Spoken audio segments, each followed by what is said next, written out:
Brisker apologizes to Justin Fields. We also know reportedly what the Chicago Bears want to see from Justin Fields over the last 6 weeks.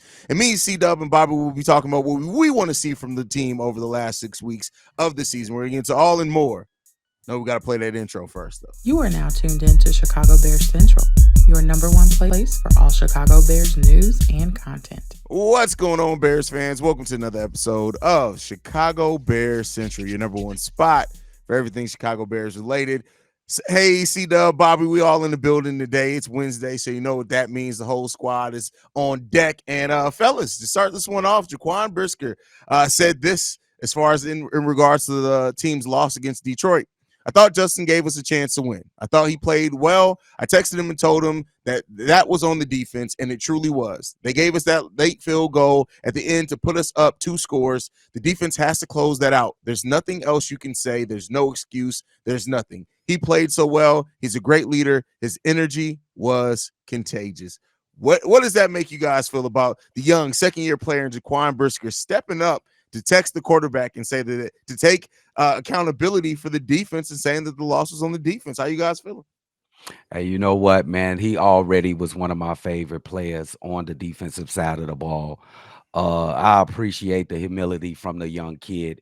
It should have been all defensive players texting Justin Fields and telling him sorry for that game. It shouldn't have just been him, but I appreciate him being a leader and stepping out in front and speaking up for the defense if they didn't want to do it. I love this kid. He is gonna be a stalwart for this team for a long time, bro. This kid is a player and a man. I appreciate it. Yeah. Definitely appreciate the apology, Sip, because, man, me personally, it should have been a guy like Jalen Johnson, Eddie Jackson. You the one gave up one of the touchdowns on the comeback, my boy. Couldn't get back to the cover and cover. And shout out to Jaquan Brisker for being at least one of those guys that's holding the defensive side of the ball accountable for that letdown, that collapse that happened against the Detroit Lions. And I want to call out Matt Eberflus. Instead of going out here and patting yourself on the back for what you did in games that ain't had nothing to do with the Detroit Lions game, how about you flat out and come out and say as your opening statement for once in your life, take some accountability and say, hey, ladies and gentlemen, that was on me and my coaching staff. Imagine the effect that will have on your team.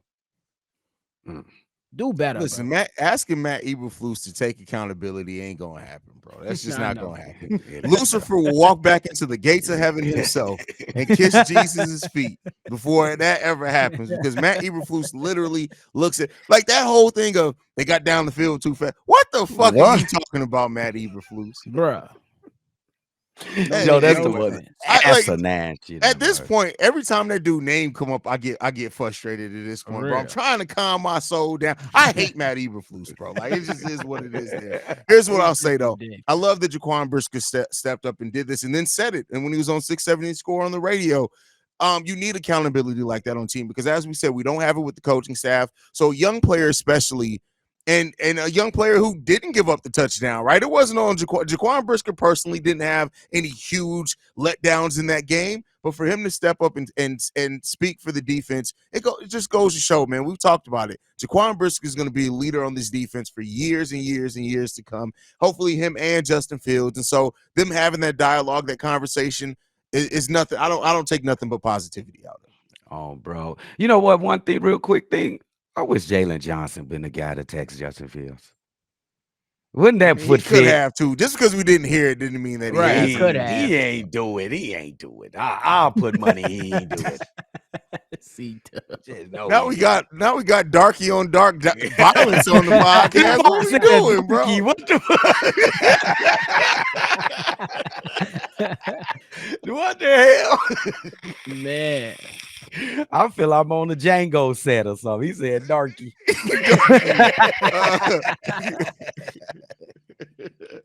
No, I feel where you coming from, no dub.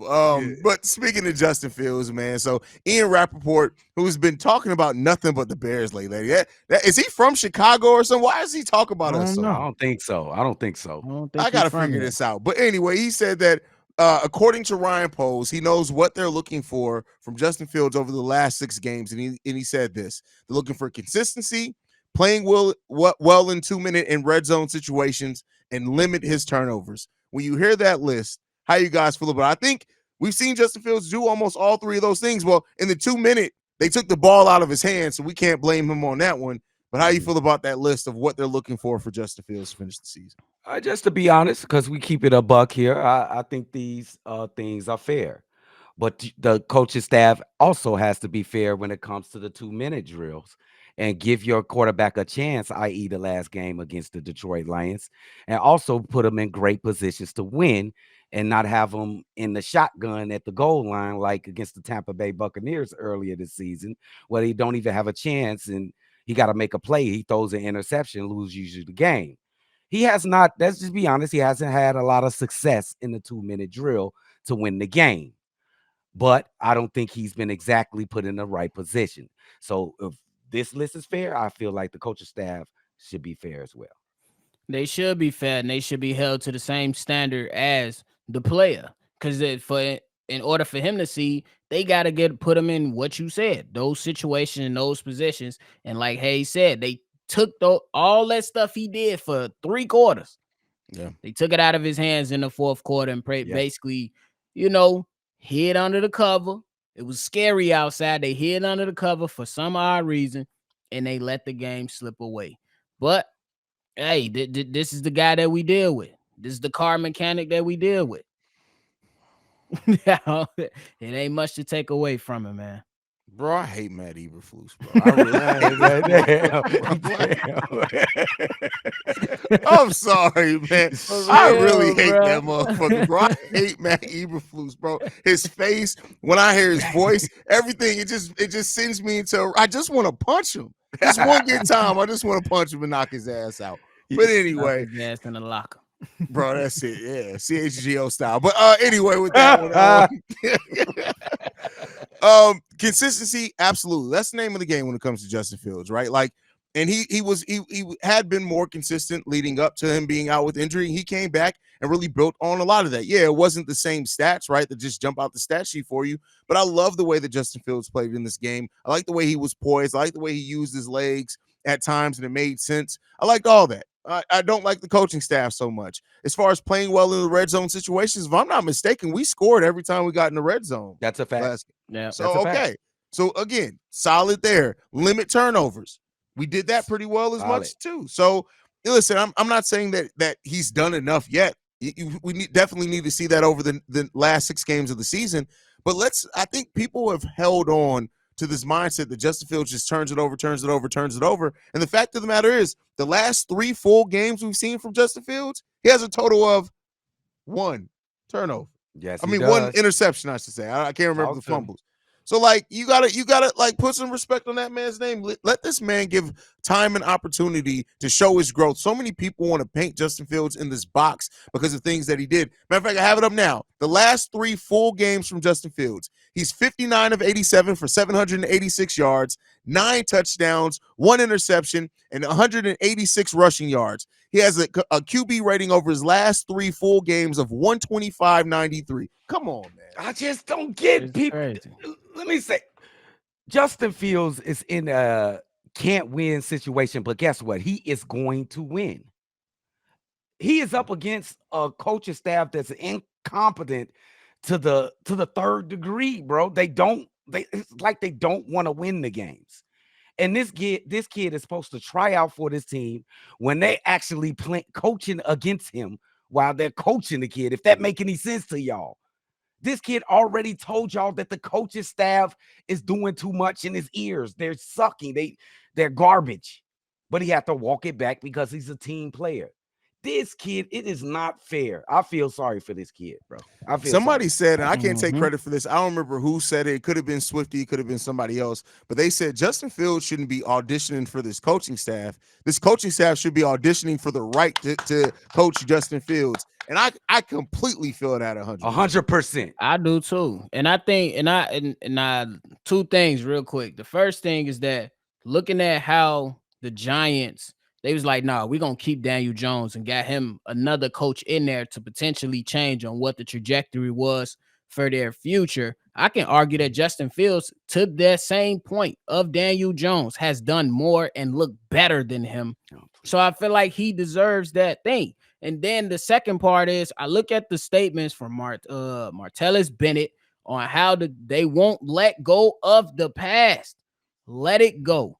And my thing is what everybody's gonna I've been thinking everybody's been, it's been kind of causing a frenzy a little bit, is what are they gonna do with the first overall pick? Right now, that shit shouldn't even matter. Because you should be making sure, hey, I need the right coaches in here so we can make sure that we win. And I think that one of the statements that need to come out, and I think it'll be huge, is that, hey, if you start to see players like a Jaquan Brisker in this situation, or what we talked about earlier, speak up and say, I text him and said, we dropped the ball. Then now if you getting other players, what if DJ Moore say, hey, I want to, at the end of the season, I want to play for Justin Fields. Mm-hmm. You start getting those players backing them up. That decision should be helping you solidify and make decisions so you could just continue to build out this team. But we'll see. We got time. I would argue that Justin Fields has been DJ Moore's best quarterback in his whole career. Sure. 100%. Because Justin Fields does go down the field more often than what Tyson Bagent's done. That's where DJ Moore has the best ability to do. So, like, listen, if we do get by some chance of luck, or I won't even say luck, if we make the right decision and draft Marvin Harrison Jr., I'd say I don't know how you guys feel. If we get the number 1 overall pick, you still take Marvin Harrison Jr. is the best prospect in this draft, hands down. Oh, that's I'm me with too. You. I'm with that. I get it. Unless the way that the draft order, you're sure that you can get him. Somebody just wants to move up from like 3 or 4. At that point, you're still risking it depending on where the other teams fall. But I feel confident in taking the best talent available. And Marvin Harrison Jr. to me is the best prospect in this draft, better than Caleb, better than Drake May. And definitely don't even bring up no damn Michael Phoenix compared to Marvin Harrison Jr. as prospects. Oh no. Yeah. Come on. And that's how I look at it too. You gotta be able to, I say right now is that opportunity to draft the best players. You know what I'm saying?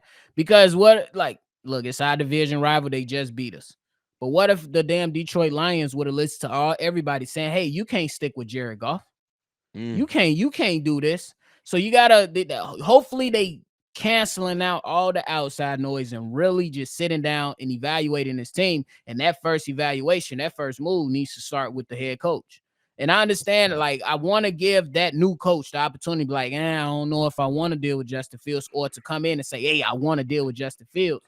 But at some point, hey, if I'm Ryan Poles, you got to make a strong case for him and be like, hey, give him another year under your tutelage or something like that. Because people forget that he still has a 5th-year option that's available to him that they haven't even activated yet. That's a fact. Yeah. What would getting a new coach mean for Ryan Poles? Is that a good thing for Ryan Poles in his career? That's why I'm thinking he hasn't pulled the trigger per se. Is it a good thing to say that I was wrong when you were GM? Yes. Because you if think you're he trying can to get away with that for your franchise quarterback, then yes, you can say that. And keep in mind, I know that Ryan Poles made the final decision. Some people can have it confused. He made the final decision, but Matt Eberflus was already interviewed before Ryan Poles took the job. Now you have to get this next head coach right. You can't have another head coach that fizzles out in 2 or 3 years, because now we're looking completely on you and Kevin Warren. But I'd give him not necessarily a pass, but listen, you made a mistake. You brought in the guy, and I would say this. If you just listen to Matt Eberflus, he probably sold them a goddamn dream, because that's what he can do. He's a used car salesman. Yeah, bro. You got bamboozled. You know he got in there. It's the hits principle, Ryan. We're gonna win games. We're gonna beat the Packers. And listen, we're gonna beat the Lions.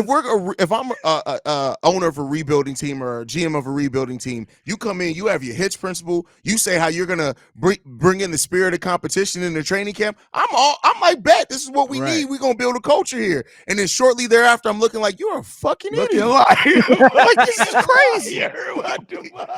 Nothing you said was the truth. Nothing you said was the truth. Yeah. But man, and then we got Mike Canada getting fired by the Steelers. Luke Getsy still got a job. This is crazy, bro. We live in the twilight zone right now. It's crazy. It'll be a matter of time before Matt Nagy be let go too for him not being able to score in the yes. fourth quarter with Patrick Mahomes. I'm just saying. Hey, listen, the Kansas City Chiefs are not making the Super Bowl this year, and it's going to be because of Matt Nagy calling those damn plays. They are getting Nagy. Nagy.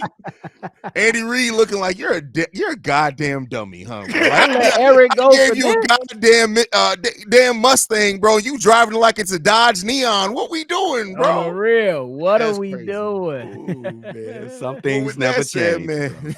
The Bears got 6 games left. We got games against the Lions, the Browns, the Cardinals, Atlanta, and Green Bay to finish off this season. Also, Minnesota. We play the Vikings on Monday. I got a bye week in between that and the next Detroit game. What do you guys want to see from the Bears over the last 6 games of the season? I want to see them compete. I won't think much from the coaching staff. I want to see progression. I want to see Justin Fields get better. I want to see some of our young guys get better. Hey, those 2 young studs in the defensive tackle, Zach Pickens and Dexter, they've been looking pretty good. They're not getting to the quarterback, but they blowing up some pretty good guards and centers. They're blowing them up. I just want to see individual progression from some of these players. We're not going to the playoffs. Of course, everybody knows that. So now you're just looking at the guys and see who's getting better and who's going to be a part of this team in the future. That's it. That's all I want to see. That's how I'm looking at. And I just really want players, because I ain't putting no stock in Matt Eberflus and his coach staff. I just want the players to bet on themselves for one of these division games, bro. You cannot end this season 0-12 in the last 2 years against division opponents, bro. Put some, pride on the line at this point. I ain't even gonna lie to you. We keep losing to the rivals. You got to give me one. And then I got to see Jay Fields continue to just do what he do, because I believe he should be here to stay long term. Yes. You know, that ain't up to me. But most importantly, you got to get a win versus the division, bro. I agree. You got 3 opportunities now. You got to give me one. Who nephew? Who? I don't give a damn. You know the greatest one will be the end of the season against Green Bay. Like that'll probably be the greatest one. But bro, you got to give me one. It'll be even better if you get 2. Shit. You're supposed to have one on Sunday. Don't even get me started. I calmed down the last 48 hours. God. Drip, but before you go, Drip, what would the headlines be if we were to beat Detroit Lions? Would we be in the hunt, like in the hunt to the side? 5-7, you in the hunt. It would have been 4-7. 4-7. I'm sorry, we in the hunt. We lurking. I mean, I guess, but we still. I don't know, man. No. It would have been all about the Detroit Lions. We know that. It would have been all about the Detroit Lions. I mean, I guess Fields would have got some praise. Maybe. Nah. You see, they trying to leak it in there and give him a little kudos, but no, it would have been mostly about the Detroit Lions, in my opinion. Yeah, I think, nobody trusts right now the Bears. I think the story would have been more how the Lions lost that game than the Bears won it. Yeah. And it is what it is. That just comes with having a terrible ass coaching staff and a team that's won 6 games in over a year. Like it just comes with the territory. Like it is what it is, man. That's all I can say. What I want to see from this team, man, is just I want to see the continued growth in the areas that we've seen it. This young secondary, I want to see them continue to grow together. I think that we have something here in this young secondary that we can build on. I think we need to get a safety in this upcoming draft, but that's a conversation for another day. And I want to continue to see how Montez Sweat affects that defensive line, because if he keeps having the impact that he does, you got to look at it. If you can make 1 to 2 key acquisitions on that defensive line. DeMarcus Walker also, not many people are talking about it. I know he hasn't really gotten the sacks or anything like that. He's playing much better since Montez Sweat is there as well, because you're able to be more versatile in how you can use him. So I want to continue to see that. And then got to go to this. If Tremaine Edmonds keeps struggling, I think you got to make a decision with moving Jack Sanborn back to the middle linebacker and let Tremaine figure it out on the outside. I know he's getting paid way more, but what we're seeing is Jack Sanborn is a middle linebacker. Tremaine Edmonds is a linebacker. That's what I'm seeing right now. And listen, for the Chicago Bears, sometimes we'll be stuck in the history of the past, but that middle linebacker position means something to us. Yes, and Jack Sanborn not only has the name and he looks like a Chicago Bears middle linebacker, he's performing like one also. Facts. So that's definitely some things that I want to see. Appreciate Offense that. is pretty straightforward. Like Darnell Wright has already proven himself, I think, to be one of the best left tackles in the game of football. Yes. I agree with that. Yeah, absolutely. definitely. And that's Pose, he hit on that one. Yeah. And I'm gonna pat myself on the back for calling that draft one more time. You sure did, bro. That's crazy, bro. They called me crazy. I'm like, hey, this is why we do it. You can agree or disagree. This is why we another win is Rojo. I cannot wait to see Rojo next year. Rojo. This year with Deontay Foreman being injured now, you're probably going to see a lot of Rojo here at least next week. If not, we'll see how long Deontay's out. Darrington Evans already hinted he's signing back with the Bears. So crazy, bro. Like he's signing back. Oh yeah, he posted this thing. It was like I figured this was coming with the news, and it's like it's a contract. It's like damn, they keep bringing this guy back. Living ping pong ball. Hey, listen, he's the good old faithful side chick. You can always bring him back. You can do whatever you want. It is what it is. But yeah, man. So that's the things that I want to see, man. I listen. I know the season has been a struggle. I know we've had a lot of injuries that have hurt the continuity in almost every facet of this game. But I do think we got some really good young building blocks on this team, and I just want to see them continue to improve. Now that everybody's pretty much healthy, I want to see them continue to improve over the last bit of the season, and that's the biggest thing I want to see is to prove those building blocks that we see the glimpses of. Let's make sure they are what they are, so we can go and decide how we need to attack this free agency in the draft period. Oh, that's perfectly said, Drip. We do have the seeds or the inkling of a core of a team. The quarterback, you got a nice running back, you got a nice lineman, you got nice defensive backs back there, you got some Montez Sweat. Yeah, it's starting to look like you can build a team for the future a little bit. It's starting to look that way. Yeah, you just need a competent head coach to bring it all together. That's it, bro. Bring it together. Oh, man. 2 + 2 is 4.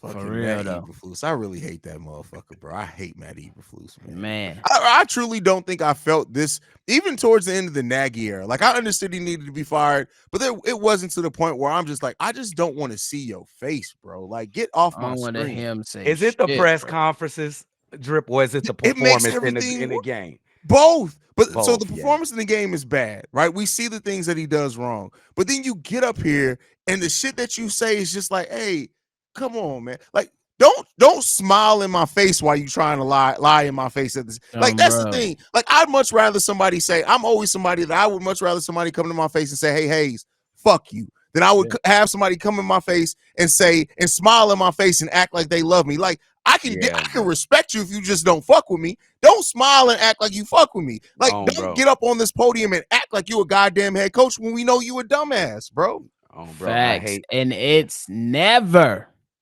on him and his coaching staff. It's always player execution.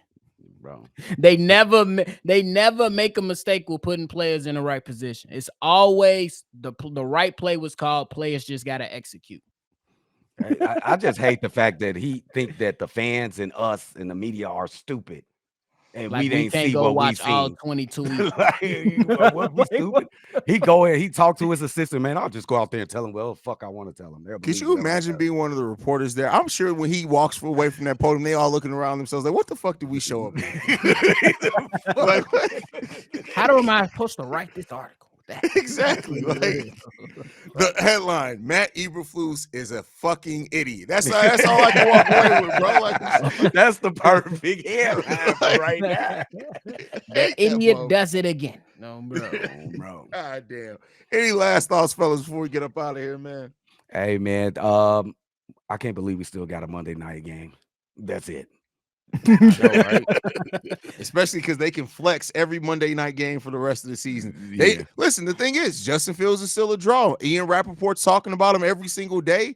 I think that's probably why you haven't seen them flex out this game yet. So and I think Justin Fields, all the talk, and then Josh Dobbs too, with being the astronaut, making his, all these rounds with the Cardinals, et cetera, et cetera. I think that's a draw too. Okay. Facts. But that's all right, it. fellas. If nothing else, man, make sure you guys are following us at Shy Bears Central. You can send us any. Get on that TikTok too. C-Dub killing it over on TikTok. Make sure you guys Also, follow it's us over on drip TikTok too. as well. Shit, it's Listen, drip I'll post a little clip from now and then. You guys can send us any feedback, questions, comments, concerns, ChicagoBearsCentral@gmail.com. Lastly, if you want to leave a text message and or voicemail for the mailbag, the number to do so, 773-242-9336. We are the number one spot for everything Chicago Bears related. And like we like to end everything on, Chi-Town up, Bear down. Love you guys. Peace, y'all. This has been a presentation of the Break Media.